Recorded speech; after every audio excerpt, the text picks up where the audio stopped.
Let's get started with our first news. Arman has revealed that the UFC is currently working on booking him against Dan Hooker, but he admits that this is not the matchup he truly wants. Speaking in a recent interview with Sport24, Arman explained how the whole situation came about. He said that he had expressed interest in fighting in Qatar, and shortly after that, Hooker voiced his desire to face him. Then a media outlet released what they called insider information, claiming that the fight was already set. According to Arman, the UFC later confirmed that this matchup was indeed being planned, but nothing has been finalized yet. Arman made it clear that while he is open to fighting Hooker, it's not his first choice. He stated, "I said that I'm ready. Just tell me when and I'll fight. But if I had the choice, I wouldn't choose him." Instead, Arman's eyes are set on much bigger challenges. He mentioned Justin Gaethje and Paddy Pimblett as far more exciting opponents for him. In his view, those fights bring more intrigue and more weight to his career compared to a matchup with Hooker.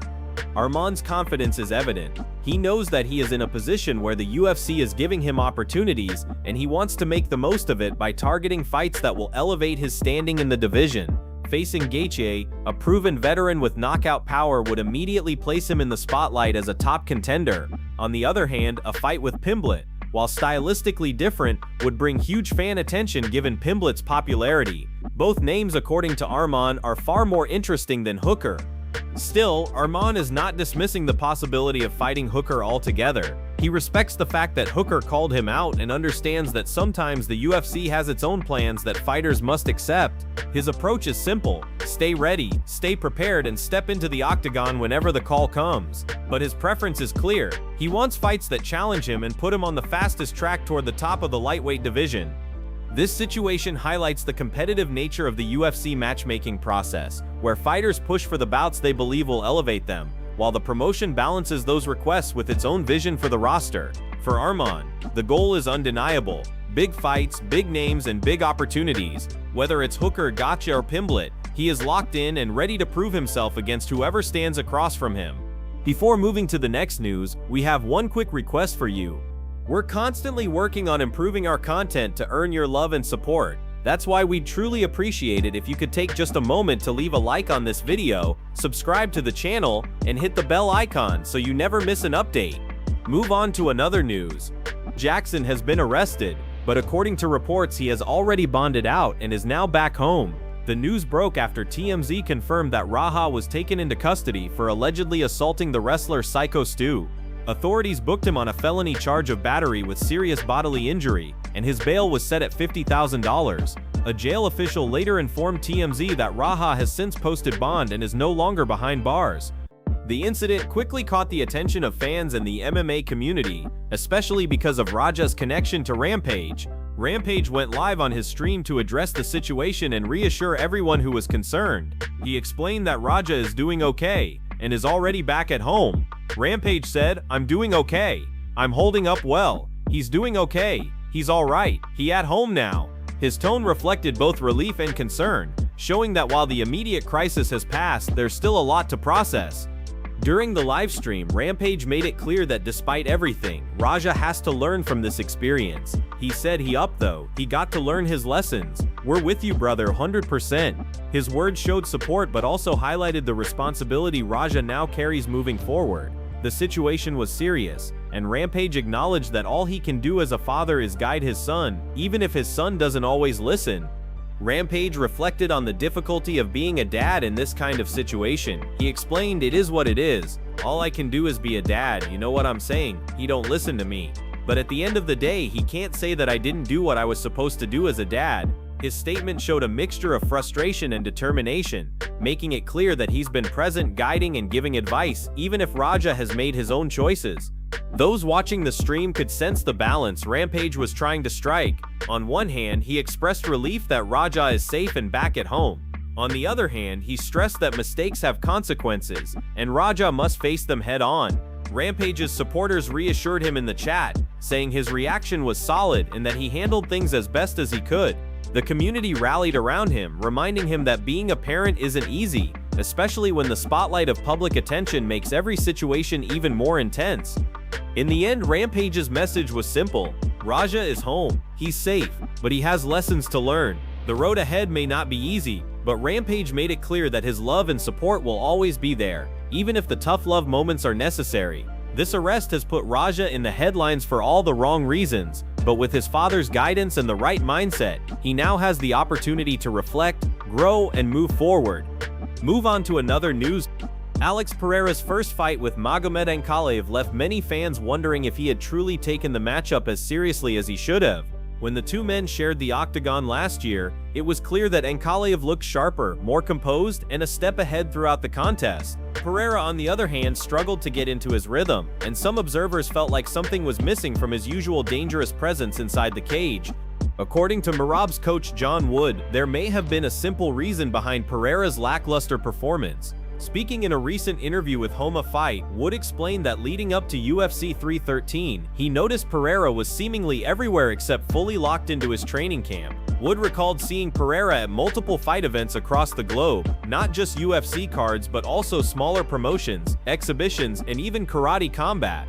Wood said, "I'm at almost every event all over the world. Not just UFC, but small shows, big shows, little shows, everything. And I swear to you, when he was in that camp, I saw that dude at every one of those shows. He was at Karate Combat, he's in Australia. He's here, he's there, he's everywhere." For Wood, the concern wasn't necessarily that Pereira wasn't training at all. He admitted that he did see Pereira get in some work in training rooms while traveling, but he questioned whether those scattered sessions were enough to prepare for a fight of such magnitude against someone as skilled and disciplined as Ankalaev. "I just don't know that you can put a proper camp in," Wood explained. "I could be wrong. Maybe that's what works for him, and maybe that wasn't the case. Maybe I was only seeing him for a day or two, who knows, but it just seemed like he was everywhere during that camp." Wood added that he felt like some of the important details in Pereira's preparation may not have been given the attention they required. He suggested there were T's not crossed and I's not dotted, implying that Pereira might have been spread too thin, and as a result not fully dialed in for Ankalaev's challenge. Of course, fighters all prepare differently. Some thrive in structured training camps while others embrace more unorthodox approaches, but the outcome of that fight spoke volumes. Ankalaev looked sharp, focused, and in command while Pereira was left chasing momentum he could never quite catch. Wood believes Pereira likely learned from that experience, especially now that a rematch is on the horizon. As Pereira and Ankalaev prepared to run it back, the stakes couldn't be higher. Pereira knows what went wrong the first time, and now the question is whether he will adjust his preparation and lock in with the kind of intensity needed to reclaim the belt. If he brings the version of himself that the fans know he can be, the rematch has the potential to be explosive.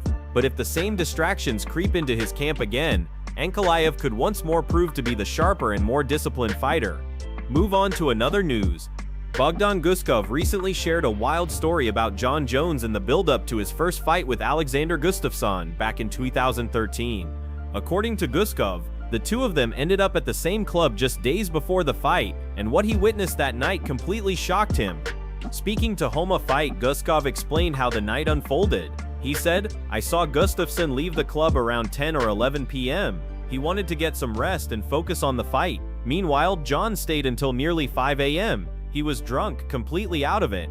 Guskov described how Jones was not only drinking heavily but also engaging in wild antics that most people wouldn't expect from a fighter preparing for one of the biggest fights of his career.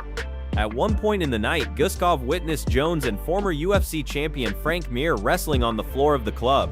He made it clear that this wasn't a serious altercation but more of a drunken, playful scuffle. Still, the scene left everyone stunned. Guskov said, "None of us even dared to break it up. Luckily they were just playing, but the fact that this was happening at all was shocking." What truly left Guskov speechless was Jones's ability to consume alcohol like there was no limit. He drank everything that was at the bar, he explained. "I couldn't believe that a fighter of his level, especially right before a fight of that magnitude, could party like that." To Guskov, it was unbelievable that someone preparing to defend a world title against a hungry challenger like Gustafsson would spend the night before in such a reckless way. Yet despite the heavy drinking, the partying, and the lack of discipline that Guskov observed, Jones still stepped into the octagon days later and put on one of the most legendary performances of his career. His first fight with Gustafsson is widely regarded as one of the greatest title fights in UFC history, with Jones pushed to the limit but ultimately emerging victorious. That contrast is what made the story even more mind-blowing. For Guskov, it was a moment that highlighted both the talent and the unpredictability of Jon Jones. On one hand, it showed that Jones was capable of questionable decisions outside the cage. On the other, it proved just how naturally gifted he was, able to perform at the highest level even after such chaotic preparation. The story serves as a reminder of the unique, often controversial, and sometimes unbelievable career of Jon Jones. To this day, he remains one of the most dominant fighters in the sport, but tales like this one from Guskov continue to paint a picture of a man whose life outside the octagon was as unpredictable as his fighting style inside it. Move on to another news. Darren Till has once again made headlines after firing back at both Renato Moicano and Gilbert Burns following their comments about him on the Show Me the Money podcast. The clip in question featured Moicano and Burns discussing a potential boxing matchup between Till and Luke Rockhold. They debated the idea with casual banter, but their remarks about Till's appearance and career sparked a fiery response. During the conversation, Moicano and Burns went back and forth on whether Till's hands were good enough to beat Rockhold in a pure boxing match. Moicano suggested that in kickboxing Rockhold might have the edge, but in boxing he wasn't so sure. Burns chimed in, joking about Till's age and appearance, saying he looks much older than he really is. "How old do you think Darren is?" one of them asked. "I think he's young, but he looks old, right? He looks like 40. They eventually settled on him being 31 or 32, but the jokes continued, with both of them saying Till looked destroyed. They then compared Till to Rockhold, bringing up Rockhold's age at 40 and recalling how Mike Perry made Rockhold quit in bare-knuckle boxing. Burns argued that anyone who fought Perry in bare-knuckle would probably experience the same result, trying to defend Rockhold. Still, the conversation carried a dismissive tone toward Till, and that didn't sit well with the former UFC title challenger. Darren Till wasted no time in clapping back. He took to social media with a sharp and insulting response. "Please someone tell Gilbert Burns he looks like a crumpled up piece of paper," Till wrote, "and Renato can't even string a sentence together. I speak better Portuguese than both of them guys. How embarrassing that the country they are from, I am more from that country than them." Till's remarks instantly caught fire online, with fans split between laughter and shock. His ability to stir the pot with biting words has always been one of his trademarks, and this was no exception. By targeting Burns' appearance and Moicano's speaking ability, he turned the tables on them in brutal fashion. The rivalry may not even have a fight attached to it, but the back and forth has created buzz nonetheless. Till has been out of action for some time, with fans questioning whether he will return to the UFC or pursue other opportunities in combat sports, including boxing. Meanwhile, Moicano has been climbing the lightweight ranks with renewed momentum, and Burns continues to be a mainstay contender in the welterweight division. Till's reaction shows that even while inactive, he hasn't lost his edge when it comes to verbal warfare. His comments were as savage as ever, blending humor with insult in a way that only he seems able to pull off. Whether or not this leads to any real confrontation remains to be seen, but once again, Darren Till has proven that when it comes to making noise outside the cage, he's still one of the most outspoken and entertaining fighters in the sport. Move on to another news. Jared Gordon recently opened up about one of the most insane situations of his career, explaining why he still fought Rafa Garcia at Noche UFC just one day after getting hit by a car. Despite suffering a sprained MCL, Gordon chose to go forward with the fight, which ultimately ended in a third-round TKO loss. Speaking to Full Send MMA, he broke down exactly what was going through his mind. Gordon explained that even during ceremonial weigh-ins, he was struggling to walk. "Bro, I'm limping," he recalled. "I can't go on stage limping, so I just bit my teeth and pretended I wasn't hurt. I didn't need them to intervene and tell me I shouldn't fight. I wasn't going to say anything because then it just looks like you're making excuses." For Gordon, the idea of admitting to the injury was never an option, even though his situation was serious. The story got even more complicated when Bilal tweeted about the incident, making the news public. At that point, Gordon couldn't hide it anymore, but by then he was already locked in. He described the mindset of a fighter chasing momentum. "I had good momentum. I just got a new contract. I had a knockout win over a great fighter. I was going into UFC Noche on the main card against a tough opponent like Rafa Garcia. I felt like I was better than him. This was a great opportunity. I couldn't let this one go." Gordon emphasized that his decision wasn't about money. "I make income outside of fighting," he explained. "I don't have to fight. People online, they're like, oh, broke fighters, that's why they do this. Most of those are bettors losing money. I'm getting DMs like, you should tell people when you're injured so we don't bet on you. You think I care about your bets, you degenerate loser? I don't." For Gordon, the real pressure came from the UFC, the fans, and his own inner circle. "I had 30 people texting me, My dad, my brother, all my close friends. I didn't want to let the UFC down. I didn't want to let the fans down. And I didn't want to let myself down. He explained that pulling out the day of weigh-ins would make him look unreliable. If it was 2 months before, fine. The UFC has time to find a replacement. But the day of weigh-ins, that looks bad. They put me on the main card, big spotlight, and I pull out. That's when they start thinking you're not trustworthy. Gordon admitted that he didn't even want to test whether the UFC would understand or not. I didn't want to find out. I didn't want to risk being shelved. I had such a good camp, I felt so good going into it, that I thought I could still do this. In the end, his decision to fight showed just how much heart he has, even if the result didn't go his way. He was hurt, limping, and compromised, but his mindset was simple: show up, fight, and never let the moment pass him by.